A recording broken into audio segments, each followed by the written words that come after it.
and welcome back to another episode of Insight Outlook. So today I'm talking about a series of fantasy novels called The Witcher series by Polish author Andrzej Sapkowski. And I have no idea how to pronounce his first name. This review is a no spoiler review. On an A+ to F rating scale, I give all the books in the series a solid B rating, except the last book I gave a B-.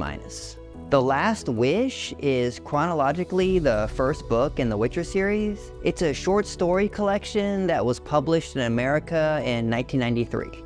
The protagonist is Geralt of Rivia, a magically enhanced mercenary monster hunter known as a Witcher. He possesses supernatural abilities due to his mutations. He's a decent main character, but in this first collection of stories, he doesn't have much of a personality, and he's not that interesting. But over the series of books, he gets some character development. The other major characters are Geralt's sidekick, a minstrel known as Dandelion, Ciri, a young girl princess, and Yennefer, a sorceress. Throughout the short story collection, there is an overall main story of Geralt talking to a priestess and telling flashbacks, and the flashbacks are the short stories.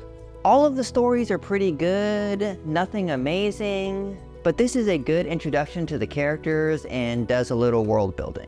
These are sword and sorcery tales that are slightly better than Conan the Barbarian, and that's a compliment. I like Conan the Barbarian.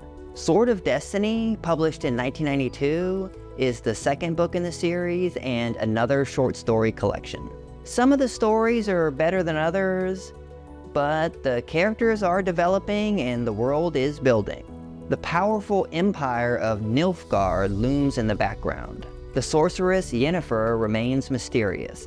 A relationship between Geralt and Ciri begins to bloom. Overall, it is a good collection that leaves you wanting more.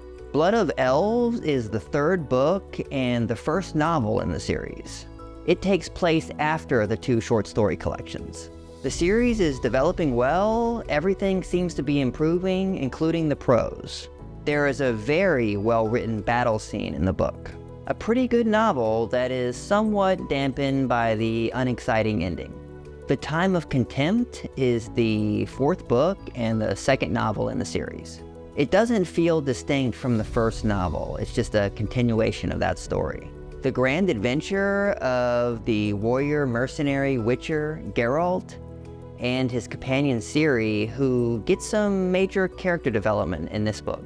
Good characters, good plot, interesting political situation with the Nilfgaard Empire facing off against the Alliance of Northern Kingdoms. It's even got a little humor mixed in. It's a good book. Baptism of Fire is the fifth book and the third novel in the series. More of the same story and quality level of the other books. Some parts are great, some are lower quality. Overall, it's enjoyable. Geralt now has some powerful friends, and Ciri is off gallivanting with the outlaw gang, the Rats. The Tower of the Swallow is the sixth book and the fourth novel in the series. This novel introduced my favorite character in the series, Anguillim, a streetwise young woman that becomes a permanent member of Geralt's group, and she provides some great comic relief. The villain, Bonhart, is introduced in this book, and he's also a great character. This novel had some high points, but there were also parts that felt like a slog. The ending was exciting, and overall it matches the quality of the other books in the series. The final book in the series is called The Lady of the Lake, and it was published in 1999. The beginning of the story is eye-rollingly bad. Up to this point, the whole series has had a solid plot and a good setting. But the first part of this novel is just ridiculous. I don't want to spoil anything, but just expect to be dismayed at the random nonsense in the first part of the book. The outcome of the epic war between the Nilfgaard Empire and the Alliance of Northern Kingdoms turns out to be pretty boring.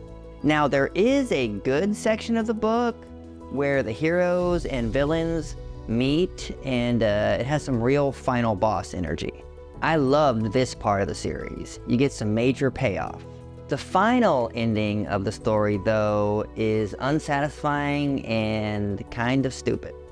I'm sad to say the final novel was the weakest part of the whole series, but it's still good and still worth reading. There's also a standalone book called Season of Storms, but it's not really connected to the main story of the Witcher saga, so I decided not to read it.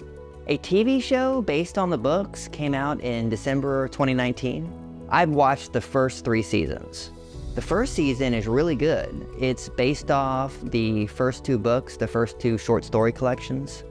But the second and third seasons were not as impressive in my opinion. I think I would recommend anyone to watch the first season of the show, but even fans of the book series may be disappointed by the second and third seasons. So, should you read the Witcher series? I can't say it's an absolute must-read, but it is a good fantasy series. Definitely better than the majority of fantasy series. If you enjoy reading fantasy books, I would for sure recommend the Witcher series. But if you don't normally read fantasy books, I can't say there's anything super special about this series that demands your attention. That's all for today's show. If you have any thoughts, disagreements, whatever, let me know in the comments. Please like the video, subscribe to the channel, and click the notification bell to get updated about the next episode. Thank you.